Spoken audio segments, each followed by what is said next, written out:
Welcome to RTV. ఇవాళ agenda కార్యక్రమానికి స్వాగతం. ఎజెండా అంశానికి సంబంధించి ఏదైతే రాష్ట్ర ప్రభుత్వం కోట్ల రూపాయల నిధులను సుందరీకరణ పనులకు పేరిట కూడల సుందరీకరణ, అదేవిధంగా కాల్వ విస్తరణ పనులు చేపట్టింది. అయితే నగరంలో ఉన్నటువంటి ప్రధానంగా ఉన్నటువంటి వసతి గృహాల్లో మౌలిక సదుపాయాలు లేక తీవ్రమైనటువంటి ఇబ్బందులు పడుతున్న పరిస్థితి. మరోవైపు భవనాలు లేక పెచ్చులుడి ఇబ్బందులు పడుతున్నటువంటి నేపథ్యంలో వసతి గృహాలపై దృష్టి సారించకపోవడంపై కూడా పలు విమర్శలు వ్యక్తం అవుతున్నాయి. ఈ నేపథ్యంలో ఈ అంశంపై చర్చించడానికి మనతో పాటు ఏఎస్ఎఫ్ నుంచి రాష్ట్ర కార్యదర్శి వలరాజు గారు, అదేవిధంగా ఆర్ఎస్వైఎఫ్ నుంచి నాగేంద్ర మనతో పాటు ఉన్నారు. మిగతా విద్యార్థి ఎవరైతే వసతి గృహాల్లో ఉన్నటువంటి విద్యార్థులు కూడా మనతో పాటు ఉన్నారు ఈ అంశంపైన చర్చించడానికి. నమస్కారం. ముందుగా మీ అందరికీ నమస్కారం. చెప్పండి, ప్రధానంగా రాష్ట్ర ప్రభుత్వం వసతి గృహాలపై దృష్టి సారించకపోవడాన్ని ఎలా చూడొచ్చు అంటారు? అసలు విద్యార్థులు తీవ్రమైనటువంటి ఇబ్బందులు పడుతున్నారు, వారి సౌకర్యాలు కల్పించాల్సినటువంటి బాధ్యత రాష్ట్ర ప్రభుత్వాలపై ఉంది. అసలు రాష్ట్ర ప్రభుత్వం ఎందుకు ఆ దిశగా అడుగులు వేయలేకపోతారు? ప్రధానంగా రాష్ట్ర ప్రభుత్వం అంటే జగన్మోహన్ రెడ్డి సర్కార్ అధికారంలోకి వచ్చిన నేపథ్యంలో ప్రధానంగా ఒకసారి మనం ఈ మధ్యకాలంలో పరిశీలించినట్లయితే కడప కలెక్టరేట్ గోడలు, లేకపోతే ఆ యొక్క దారులు, లేకపోతే కడప నగరం యొక్క కూడళ్ళు మార్చినంత వాటిపైన పెట్టినంత శ్రద్ధ విద్యారంగం పైన కానీ, ప్రధానంగా ఈ యొక్క ఎస్సీ, ఎస్టీ, బీసీ, మైనారిటీ, లేకపోతే కస్తూర్బా, గురుకుల, అంబేద్కర్ ఇలాంటి వసతి గృహాలలో పెట్టడం లేదనేటువంటిది స్పష్టంగా అర్థమవుతా ఉంది. ఎందుకంటే అభివృద్ధి అంటే పాత గోడలకు కొత్త రంగులద్దడము, లేకపోతే ఉన్నటువంటి గోడలను మెరుగులద్దించి సర్కిళ్ళుగా రూపొందించి వాటికి సంబంధించినటువంటి బహిర్గతమైనటువంటి లబ్ధి కోసం చేకూర్చే ప్రయత్నాలు ఇక్కడ జగన్మోహన్ రెడ్డి ప్రభుత్వం చేస్తూ ఉంది. వీటిలో విద్యారంగానికి సంబంధించి ప్రధానంగా 7 సంవత్సరాలు ఇవాళ మనం జరుపుకుంటా ఉన్నాం. స్వాతంత్ర దినోత్సవ వేడుకలు రేపు జనవరి వస్తూ ఉంది, రిపబ్లిక్ డే జరుపుకుంటా ఉన్నాం జనవరి 26న. మరి ఇవాళ రాష్ట్రంలో ఒక నియంతపూరితమైనటువంటి పరిపాలన కొనసాగుతూ ఉంది. విద్యారంగానికి సంబంధించి ఎస్సీ, ఎస్టీ, బీసీ, మైనారిటీ హాస్టళ్లకు సంబంధించి కనీస వసతులు, దారిద్ర్యం, దుర్భిక్షం, కరువు, లేకపోతే అక్కడ ఉన్నటువంటి విద్యార్థికి కావలసినటువంటి అన్ని రకాల మౌలిక వసతుల కల్పనలో ఈ ప్రభుత్వం వైఫల్యం చెందింది.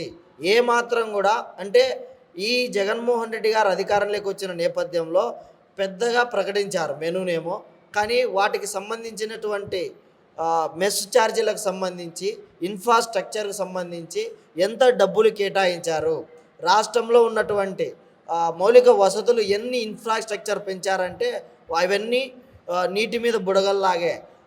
గత అక్టోబర్లో కూడా సుప్రీంకోర్టు వాటికి సంబంధించి ఇంత దుర్భిక్షమైనటువంటి ప్రాంతంలో మనం ఉన్నామా, హాస్టళ్లకు సంబంధించి ఇప్పుడు కింది నుంచి విశ్వంలోకి రాకెట్ పంపించేటువంటి అభివృద్ధిని మనం కాంక్షిస్తున్నాము, చూస్తూ ఉన్నాం.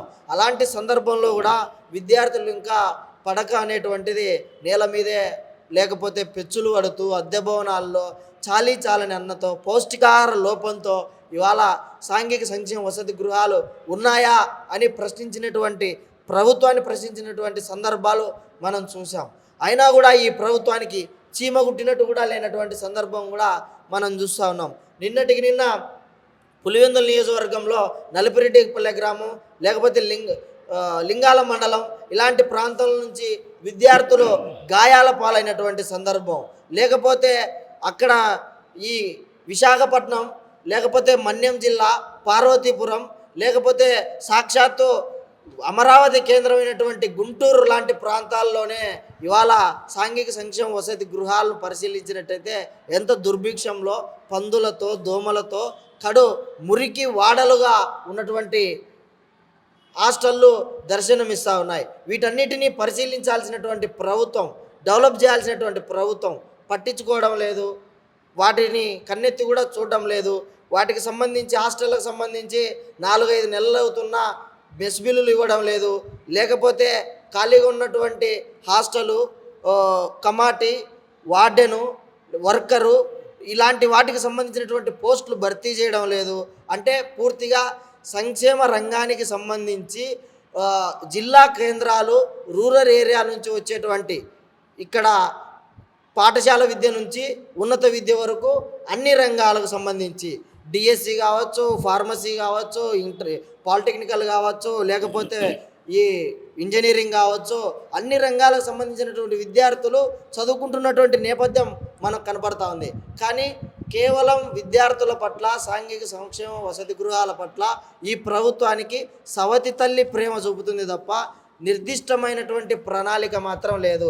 పంచవక్ష పరిమాణాలు లేకపోతే పంచవక్ష ప్రణాళికలు పెట్టినా, విజన్ 2020 పెట్టినా, జగనన్న నాడు నేడు పెట్టినా మా యొక్క సాంఘిక సంక్షేమ వసతి గృహాల పరిస్థితి నేటికి దుర్భిక్షంగానే ఉంది. ఇలాంటి వైఖరి జగన్మోహన్ రెడ్డి పరిపాలనలో హడావిడిగా ఆర్భాటాలతో ముగుస్తుంది తప్ప మాకు సంక్షేమం కనపడడం లేదని మేము భావిస్తూ ఉన్నాం. అంటే నేనేమంటానంటే, ఇంతకుముందు మీరు ఒక మాట అన్నారు, ఏదైతే లింగాల మండలంలో కూడా పందుల బెడద అవన్నీ ఉన్నాయి. సాక్షాత్తు అది సీఎం ఇలాకా, సీఎం నియోజకవర్గం. మరోవైపు చూస్తే మనం ప్రధానంగా కడప నగరంలో పలుసార్లు కూడా ఎంతోమంది విద్యార్థి సంఘాల నేతలు అర్ధరాత్రి కలెక్టరేట్ ఎదుట పోయి ఈ ఏదైతే వండినటువంటి అన్నాన్ని అంతా కూడా తీసుకుపోయి అక్కడ చూపించిన పరిస్థితి. ఇలాంటి పరిస్థితి ఉన్నా కూడా అధికారులలో మార్పు రాకపోవటం, పాలకుల్లో కూడా మార్పు రాకపోవడం ఎలా చూడొచ్చు అంటే, నేనేమంటానంటే, కడప నగర నడిబొడ్డులో ఉన్నటువంటి ఒక హాస్టల్లో, వసతి గృహంలో ఏదైతే అన్నం తినే ఆహారం కూడా సరైనటువంటి పద్ధతుల్లో, సరైనటువంటి రీతిల్లో లేకపోవటాన్ని ఎలా చూడొచ్చు అంటారు? దీన్ని స్పష్టంగా ఒక మాటలో చెప్పాలంటే, తెలుగునాట భక్తి రసం తెప్పలుగా పారుతుంది. డ్రైనేజీ స్కీము లేక తెగ డేంజర్లో పడిందని జగన్మోహన్ రెడ్డి గారు పెద్ద ఎత్తున ప్రకటించినటువంటి పథకాలు కావచ్చు, లేకపోతే దాన్ని ఇంప్లిమెంట్ చేస్తున్నటువంటి ఇవాళ వ్యవస్థలో పెద్ద పెద్ద కెరీరిజంలో మమ్మల్ని అంటే విద్యార్థుల్ని శాసించగలిగినటువంటి ఐఏఎస్లు, ఐపీఎస్లు ఇవాళ మమ్మల్ని ఈ పథకాలకు సంబంధించి, పాలసీ మ్యాటర్కి సంబంధించి రూపొందిస్తూ ఉంటారు. అయ్యో రామచంద్ర, ఇక్కడ హాస్టళ్ళకు సంబంధించి విద్యార్థి సంఘాలుగా అర్ధరాత్రి పోయి మేమే కలెక్టర్ బంగ్లా దగ్గర మొరపెట్టుకున్నటువంటి వైనం.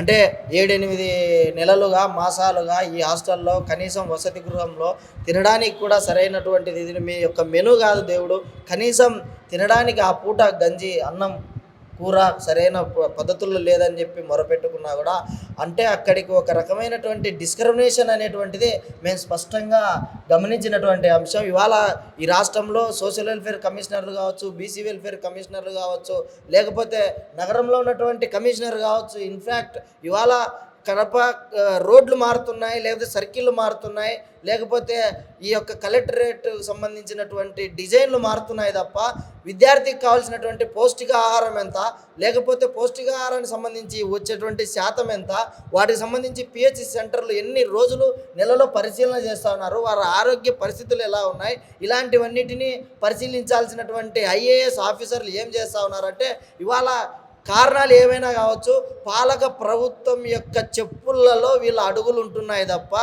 విద్యార్థుల పక్షాన, ప్రజల పక్షాన చాలా దుర్మార్గమైనటువంటి వైఖరి ఇవాళ ఆంధ్ర రాష్ట్రంలో ఈవెన్ ఐఏఎస్ ఆఫీసర్లు వ్యవహరిస్తున్నారని చెప్పి మేము భావిస్తూ ఉన్నాం. నాగేంద్ర గారు, మీరు చెప్పండి, ఒక రకంగా ఏదైతే రాష్ట్ర ప్రభుత్వం విద్యారంగంకు ఎన్నో సంస్కరణలు తీసుకొచ్చామో, ఒక రకంగా విద్యారంగంలో ఇప్పుడున్నటువంటి ఎన్నో మార్పులు, ఎన్నో సంస్కరణలు తెచ్చామని రాష్ట్ర ప్రభుత్వం చెప్తుంది. మరోవైపు వసతి గృహాల్లో చూస్తే కొన్ని ప్రాంతాల్లో పందుల బెడద, మరోవైపు సరైనటువంటి అంటే పైన పెచ్చులుడే ప్రమాదకరమైన పరిస్థితి. ఇలాంటి పరిస్థితులు ఉన్నట్టు కూడా నేనేమంటానంటే, సాక్షాత్తు సీఎం నియోజకవర్గ పరిధిలో ఉన్నటువంటి లింగాల్లో కావచ్చు, అదేవిధంగా కడప నగర నడిబొడ్డులో ఉన్నటువంటి కొన్ని హాస్టళ్ళు కావచ్చు, ఆయన ₹1,00,00,000 వెచ్చించి సింహాద్రిపురం మండలానికేమో పెద్ద ఎత్తున దాదాపు 5 కోట్ల రూపాయల నిధులు వెచ్చించి అక్కడ ఉన్నటువంటి భవనాలన్నీ నిర్మించారు. నేనేమంటానంటే, రాష్ట్ర వ్యాప్తంగా ఎన్ని వసతి గృహాలు ఉన్నాయి, ఆ వసతి గృహాలు పరిస్థితులు ఎలా ఉన్నాయి, వాటిని పనితీరు ఎలా ఉంది ఏందన్నటువంటి విషయం పైన కూడా రాష్ట్ర ప్రభుత్వానికి ఇప్పటికే ఒక అవగాహన ఉండాలి. ఎందుకంటే సంబంధిత శాఖ కమిషనరు దీనిపైన నిత్యం పర్యవేక్షిస్తుంటారు కాబట్టి, అలాంటప్పుడు ఆ శాఖకు సంబంధించినటువంటి కమిషనర్ కావచ్చు, ఆ శాఖకు సంబంధించిన అధికారులు వీటిపై ఎందుకు దృష్టి సారించలేకపోతున్నారండి? రాష్ట్ర ప్రభుత్వం, జగన్మోహన్ రెడ్డి ముఖ్యమంత్రి గారు మాది సంక్షేమ పాలన, ఇది సంక్షేమ రాజ్యం అంటూ ప్రకటిస్తూ, మరోపక్క ఎస్సీ, ఎస్టీ, బీసీ, బడుగు బలహీన వర్గాల అభివృద్ధే మా ధ్యేయం అంటూ ఇప్పుడు చూసుకున్నట్లయితే సామాజిక యాత్ర అని చెప్పేసి చేస్తున్నారు. ప్రధానంగా ఎస్సీ ఎస్టీ బీసీ మైనార్టీ సంక్షేమ వసతి గృహ విద్యార్థుల సమస్యలు పరిష్కరించడంలో ఈ రాష్ట్ర ప్రభుత్వం పూర్తిగా విఫలం చెందింది. ఎందుకంటే కడప నగరంలోనే చూసుకున్నట్లయితే ఇక్కడ ఉన్నటువంటి హాస్టల్స్లో విద్యార్థులకు మౌలిక సదుపాయాలు కల్పించడంలో కూడా ఈ యొక్క రాష్ట్ర ప్రభుత్వం కూడా విఫలం చెందింది. మరోపక్క అద్దె భవనాల్లో ఈరోజు వసతి గృహాలు కొనసాగుతున్నటువంటి పరిస్థితి. మరోపక్క కడప నగరంలోనే చెమ్ముమయ్యపేటలో చూసుకున్నట్లయితే ఎస్టీ కళాశాల వసతి గృహం కళాశాల బాలుర వసతి గృహంలో అక్కడ వాళ్ళకు పక్కా భవనం లేక గవర్నమెంట్ బిల్డింగ్ లేక అక్కడ ఉన్నటువంటి విద్యార్థులు తీవ్ర ఇబ్బందులు పడుతున్నారు. మరోపక్క అటుపక్కన చూస్తే అక్కడ సౌకర్యాలు లేవు. అదేవిధంగా కడప నగరంలో ఉన్నటువంటి బీసీ ప్రభుత్వ కళాశాల వసతి గృహంలో ఈరోజు వర్షాకాలం వస్తే అక్కడ ఉన్నటువంటి రూమ్లలో వర్షం పడి నీళ్ళు వస్తున్నటువంటి పరిస్థితి ఉంది. ఇవన్నీ అంశాలు జిల్లా అధికారులకు తెలుసు, రాష్ట్ర అధికారులకు వాళ్ళ దృష్టికి తీసుకుపోయినా కూడా ఈ యొక్క హాస్టళ్లను వాళ్ళ యొక్క సదుపాయాలు కల్పించడంలో కూడా తీవ్రంగా విఫలం చెందారని తెలియజేస్తా ఉన్నాం. మరోపక్క గడిచిన 5 సంవత్సరాలు కావస్తున్నప్పటికీ ఇప్పటికి కూడా 2018లో ఏదైతే మెనూ ఇంప్లిమెంట్ అయిందో ఇప్పటికి కూడా అదే ఇంప్లిమెంట్ చేస్తున్నారు.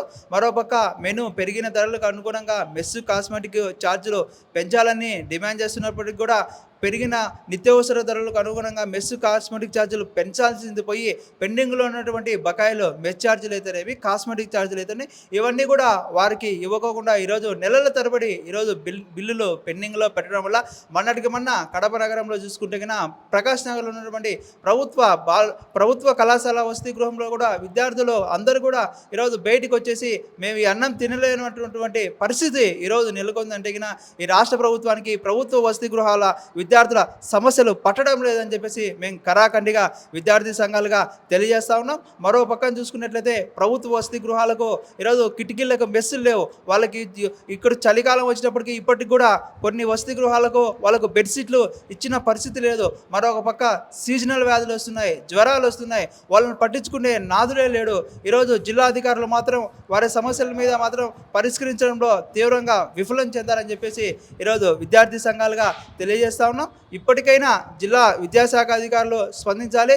ఇటువంటి సమస్యలు ఎక్కడెక్కడైతే కళాశాల వసతి గృహాలకు, ప్రీ మెట్రిక్ వసతి గృహాలు, ఎస్సీ ఎస్టీ బీసీ మైనార్టీ వసతి గృహాలకు అక్కడ ఉన్నటువంటి సమస్యల మీద ఈరోజు వాళ్ళు పరిష్కరించేందుకు రాష్ట్ర ప్రభుత్వం దృష్టికి తీసుకుపోవాలని చెప్పేసి మరొకసారి విద్యార్థి సంఘాలుగా తెలియజేస్తా ఉన్నాం. ఈ రాష్ట్ర ముఖ్యమంత్రి జగన్మోహన్ రెడ్డి ఇప్పటికైనా స్పందించాలి. ఎస్సీ ఎస్టీ బీసీ మైనార్టీ సంక్షేమ వసతి గృహ విద్యార్థుల సమస్యలు పరిష్కరించాలని చెప్పేసి మేము విద్యార్థి సంఘాలుగా డిమాండ్ చేస్తున్నాం. ఓ నాగేంద్రబాబు, RSY జిల్లా కార్యదర్శి, కడప. మీరు చెప్పండి, హాస్టల్లో మీ హాస్టల్స్లో ఏదైతే వసతి సౌకర్యాలు కావచ్చు, ఎలా ఉంది అసలు పరిస్థితి, మీ హాస్టల్ పరిస్థితి? ఇవాళ మనం చూసుకున్నట్లయితే హాస్టల్కి సంబంధించి మెస్ ఛార్జీలు కానీ, అక్కడికి వెళ్తే ఫుడ్ కానీ, తగ్గున బెడ్షీట్లు కానీ ఏమాత్రం లేవు. జగన్మోహన్ రెడ్డి గారు కడప నగరంలోని సర్కిళ్ళ గురించి పెట్టిన అభివృద్ధి హాస్టల్లోకి పెడితే బాగుంటుందని మా అభిప్రాయం. అదేవిధంగా హాస్టల్లో ఫుడ్కు సంబంధించి మెనూ ఏమో బారెడు, పెట్టేదేమో చారడు అన్నట్టు వ్యవహరిస్తున్నారు. అదేవిధంగా అది స్నానం చేయడానికి సరైన బాత్రూములు ఉండవు, తగ్గున పడుకోనికి కాట్లు ఉండవు, ఏమి ఇవ్వరు. చలికాలం వస్తున్నప్పుడు విద్యార్థులు పందులతో, దోమలతో సమస్యల బారినపడి పౌష్టికాహార లోపానికి గురవుతున్నట్టు విషయం మనం కళ్ళారా చూస్తున్నాము. ఇదేందని అడిగితే ASW గారు పలకరు, కలెక్టర్ గారు పలకరు. అదేవిధంగా ఈ ఎక్కువ విద్యార్థి సంఘాలని మాట్లాడినవారు ఇదేమని అడిగితే కేసులు పెడతారు, జైల్లో పెడతారు.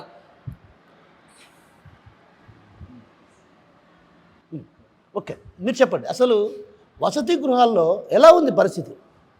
వసతి గృహాల్లో పరిస్థితి ఎలా ఉంది? ఇప్పుడు చూసుకున్నట్టయితే చాలా ఘోరంగా అంటే చాలా ఘోరంగా ఉంది. ఎవరు మా కష్టాలు అసలు పట్టించుకోవడం లేదు. చాలా ఇబ్బందులుగా ఉంది. నైట్ టైం అయితే సార్ ఒక 6 అయిందని సార్ సాయంత్రం దోమలు కుడుతూనే ఉంటాయి.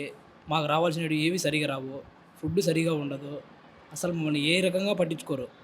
కేవలం బయోమెట్రిక్ అని అంటారే తప్ప మా గురించి అయితే అసలు ఎవరు పట్టించుకోరు. ఏం చేస్తున్నావు బాబు, ఏం చదువుతున్నావు, ఏ రకంగా ఉన్నావు, ఏం తింటున్నావు అని అస్సలు పట్టించుకోరు మమ్మల్ని అయితే. చాలా ఇబ్బందిగా ఉంది మాకైతే. కనీసం మాకు రావాల్సినవి ఏంటే కానివ్వరు. ఒక ప్లేట్ కానీ ఇలాంటి ఫుడ్ సౌకర్యాలు ఏమీ కానివ్వరు. సరిగా వాటర్ ఒక్కోసారి రావు, టాయిలెట్లు అస్సలు బాగలేవు. మాదైతే సపరేట్ బిల్డింగ్, మాకంటూ గవర్నమెంట్ ఇచ్చిన బిల్డింగ్ అయితే ఏం లేదు, వేరే బాడుగు బిల్డింగ్లో ఉంటున్నారు. అక్కడ మాకు చాలా ఇబ్బంది అయితే ఉంది. దోమల వల్ల చాలా సఫర్ అవుతున్నాం మేమైతే. ఖచ్చితంగా టైఫాయిడ్ మళ్ళీ లాంటివి ఖచ్చితంగా మంత్లీకి ఒకసారి ఖచ్చితంగా వస్తున్నాయి మాకు. ఏం చేయాలనేది మాకేం అర్థం కావట్లే. ఈ ఫుడ్ బాగుండదు, కాలేజ్ ఏమో చాలా దూరము, అక్కడికి మేము నడుచుకుంటూ సైకిల్ నొక్కుంటూ పోవాలంటే వీళ్ళు పెట్టే ఫుడ్ మాకు అస్సలు సెట్ అవ్వట్లేదు. ఎవరితో మాట్లాడినా ఏం అడగాలన్నా అన్నీ సర్దుకుపో అంటారే తప్ప కరెక్ట్ రీజన్ మాకేం చెప్పరు. మేము ఉండే స్థాయి వల్ల మేము ఎవరిని ఎదిరించి మాట్లాడలేం, ఎవరిని అడిగే అధికారం మాకు లేదనుకుంటారో ఏమో తెలియదు, కానీ మమ్మల్ని అయితే అసలు ఎవరు పట్టించుకోవడం లేదు.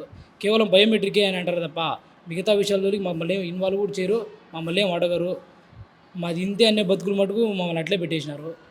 ఏం చేయాలో మాకు తెలియని పరిస్థితి. కాబట్టి గవర్నమెంట్ అనేది మాకు సపోర్ట్గా ఉంటే మేము కూడా కొంచెం చదువుకొని పై తరగతులు వెళ్ళి ఈ దేశం కోసం, ఈ సమాజం కోసం ఏదో ఒకటి చేయాలని మేము ఇంతవరకు ఉన్నాము తప్ప మమ్మల్ని ఇబ్బంది పెడితే మేము ఎదిగే పరిస్థితి అయితే అసలు లేదు.